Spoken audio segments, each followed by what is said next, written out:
If you think your body is reacting to the pressure at work, this will shock you. After more than a decade in private practice, I have found something much stranger. The body often starts running the problem before the stressful event arrives, sometimes hours before. Hi, I'm Rami Barakat, an NLP master trainer and a hypnotherapist. I worked with a senior executive who led a team of several hundred people, had run the same organization for nearly 12 years. Every time a board meeting appeared on his calendar, his neck locked up so badly he could barely turn his head. Not during the meeting, not from the pressure of it, the morning of the meeting. Sometimes the evening before. His MRI was clear. His physiotherapist found nothing structural. His doctor said it was stress, but the pain was arriving before the stress event did. The board meeting had not started. The pressure had not landed. And the body was already running the response. That changed the question entirely. If the body is running the problem before the event is not the cause. Something else is. In a moment, I'm going to show you exactly what that is and why it survives everything most people try to fix it with. But first, I want to show you how consistent this pattern is. If your body gets louder at work, specifically during the moments that require the most of you, not on quiet days, not when the calendar is light, but in the meetings, the decisions, the conversations that carry real weight, this video is for you. There are 3 layers to this pattern. Most people have already identified the first, fewer see the second. Almost nobody sees the third. And the third is the reason the pattern survives years of intelligent, committed attempts to change it. I am going to take you through all 3, starting with the one on the surface, ending with the one that is holding the whole thing in place. I have spent more than a decade working privately with executives, senior leaders, and high-performing entrepreneurs on exactly this pattern. The mechanism running it is almost always the same. The variation is in how deep the layers go and how long they have been running. By the end of this video, you will have a name and a structure for what has been running in your body at work, and you will understand, probably for the first time, why the approaches that should have worked did not reach it. Let me put you somewhere specific. You're already in the room, already speaking, and in the middle of the sentence that matters most, the body sends a signal. Not at the end, not on the commute home, during a tightening in the chest that was not there 30 seconds ago, a tension moving into the shoulders, the jaw, a shift in the breathing you notice because you're trying not to notice it. And there is a thought, private, never said to anyone, just get through this part. You do. You always do. But from that moment, the meeting is running 2 agendas, the one on the screen and the one underneath it, the constant background management of whether the body is going to hold for the next 40 minutes. That second agenda has no title. Nobody assigned it. And it calls the sharpest version of you before the first question has been asked. And you have tried to address this. The things you tried were reasonable. You pushed through, carried it efficiently, built systems around it, got very good at performing while the body did what it did underneath. By every external measure it worked. Nobody knew. But here is what pushing through actually did. Every time you held it together under pressure, the nervous system registered one thing. The pressure was a confirmed threat. The activation was correct. Keep running this. The threshold shifted lower each time, faster each time, louder each time. You were not managing the pattern. You were training it. You tried recovery, more sleep, structured rest, weekends built for reset. They worked until Monday. Then the pattern picked up exactly where it left off. At some point, the weekend stopped being freedom and became maintenance. Life started organizing itself around a pattern that had no intention of stopping. You were not recovering. You were servicing a system. And eventually, you did what most high performers do. You accepted the cost as the price of operating at this level. Everyone carries something. This is mine. That acceptance feels like strength, but it carries the most personal cost of all. The meeting that only got less than 90% of you because the pattern had already spent on more than 10. The decision made from a depleted system, and the moment with someone you love at the end of a day that cost everything, where the body was still louder than they were. The most counterintuitive part. The more successfully you pushed through, the stronger the pattern became. The people most admired for their resilience at this level are often the ones who build the most efficient training program for the loop. You have been turning down the volume on a fire alarm. The alarm keeps going because the fire has not been touched. Back to that executive. What his nervous system had learned through years of board meetings that carried real consequences was a prediction. Board meeting on calendar equals significant threat. Activate now. So the activation started running the night before, the morning of, before a single word of the meeting had been spoken. The nervous system does not wait for the event. It prepares for it. This is the first layer. A nervous system protection response, a pattern trained through repeated experience to treat a specific type of event as a threat signal. A trigger arrives. Before a single conscious thought, the system has already labeled it potential danger.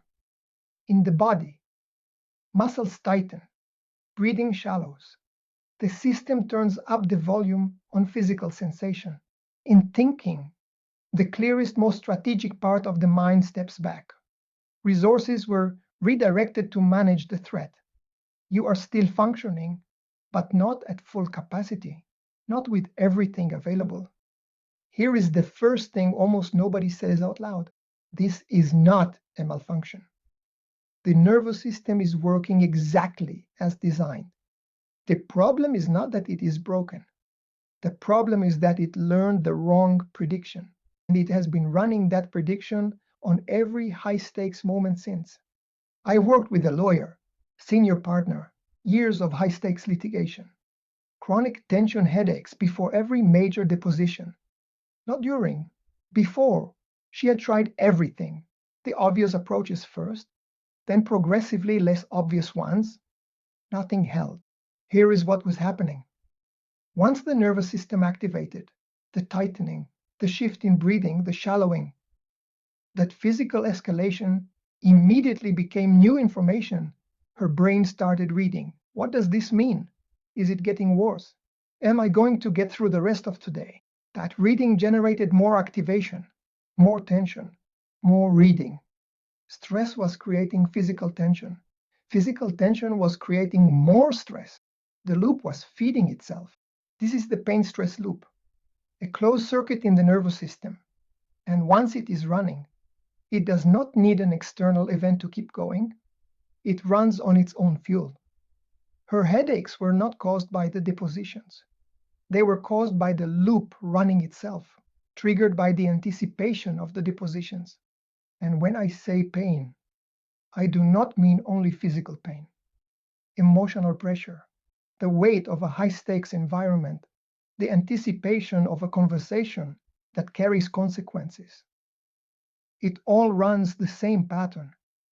The loop does not distinguish between a body signal and a calendar signal. It only knows how to keep going.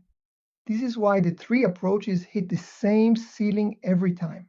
Pushing through recovery, stress management, all of them work on what the loop produces.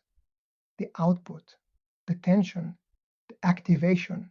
None of them reach the pattern producing it. The loop resets and the pattern continues. But here is the part almost nobody sees. The loop is not being held in place by the stress. It is being held in place by something much deeper. And this is where every approach aimed at the stress ran out of road. One founder I worked with had migraines for every investor pitch. Not severe at first, a pressure behind the eyes he had learned to push through. By the time he came to me, he was preparing for pitches from his hotel room in darkness, with noise-canceling headphones and blackout curtains. We did not work on the migraines. We worked on what the investor pitch meant at the level of how his nervous system had coded it, what it predicted, what it activated, what identity it was protecting. 6 weeks later, the migraines stopped, not because he learned to manage stress better, not because he changed his pre-pitch routine, because the trigger stopped meaning what it used to mean to his nervous system. The coding changed, the prediction updated, and without the prediction, the loop had nothing to run on.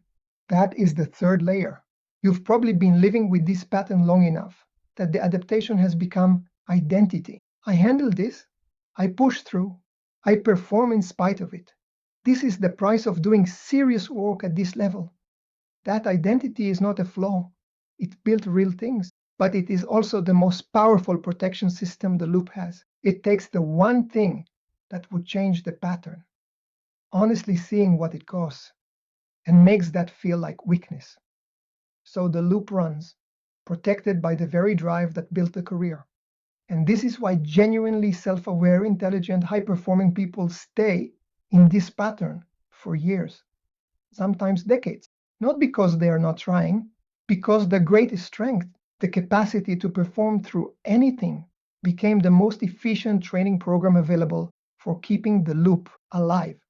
NLP and hypnotherapy work at the level of how the subconscious mind has coded the experience, the structure underneath the output, not what the loop produces. How the subconscious organized the trigger, the prediction, and the identity holding it in place. When the structure changes, the meaning of the trigger changes. When the meaning changes, the nervous system stops running the prediction. The loop has nothing to run on. The change is not maintained through discipline. It does not require a daily practice to hold it in place. The coding updated. The prediction is gone. High performers do not stay trapped in this pattern because they are weak. They stay because the greatest strengths, the resilience, the capacity to adapt, the ability to function through anything, became the most effective training program for keeping the loop exactly where it is. Here is where we stop explaining and start experiencing. Most videos skip this. Do not skip it. Think about a high-stakes moment from the last month. A meeting, a presentation, a conversation with real weight. Where did the body check in? Not a general answer. A specific place. The chest, the shoulders, the stomach, the jaw. It was already running before you opened your mouth, before anything had gone wrong. Put your attention there now, on that place, in that memory. You are here. That moment is over. And the place is still holding something. That is the loop, not a flaw. A prediction the nervous system was trained to run. And training that was wired in can be rewired. There is a belief currently keeping the third layer in place. It sounds like strength. Ask yourself privately, what would it have meant to stop and say, this is costing me something, and I want to understand it, whatever comes up. That is the belief currently deciding how long this continues, not a fact, a belief written by a version of you who is not in this room. Imagine walking into that room, the next meeting, the next high-stakes moment, and the body is quiet, not suppressed, not held. Quiet because there is nothing running underneath. The room gets all of you. That is not a different version of you. That is you. When the loop is no longer running, the moment the body became a problem at work was not the beginning of a condition you manage for the rest of your career. The biggest mistake you can make is believing your pain is the price of success. In more than a decade of this work, I have not found that to be true. What I have found is that the pain is often evidence of something else entirely. That success was built on top of a nervous system carrying a prediction it no longer needs to run. The prediction was built by a system doing the only thing it knew how to do under pressure. It was never permanent. It was never load-bearing. It was never you. It was a pattern, and patterns can be retrained. If this is the pattern, this is exactly the work.